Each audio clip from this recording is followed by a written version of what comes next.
අපේ ජීවිතයත් එක්ක බද්ධ වෙලා තියෙනවා වගේ අපේ ඓතිහාසිකත්වයට එක්ක අපේ සංස්කෘතියත් එක්ක බද්ධ වෙච්ච පෙරහැරක් කියන එක අපේ බෝනක මහත්මයා අපට මතක් කරලා දුන්නා. ඒ වගේම මේ ගලහක් දෙල්කඩ ප්‍රදේශයේ තිබෙන ඓතිහාසිකත්වය අපේ මහනුවර රාජ්‍යයත් එක්ක බැඳිච්ච එහි සාකාවන් හැටියට අපි අන්තිමයෙන් හැටියට මේ ගලහ දෙල්කඩ ජනතාවට මෙහාව වාසය කරනවා. එහෙනම් මේ සංස්කෘතිය උරුම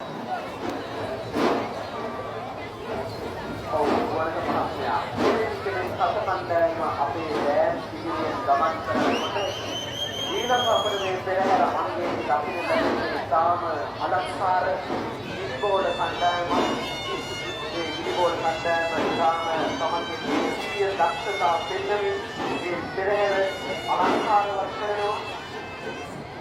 පෙරහැරට අතිශය අපරගෙන ආරක්ෂා කරගන්න සමතවන්නේ ජීවිතය කරාට ඒ දරුවන්ට නැතිව අපේ රටේ අපේ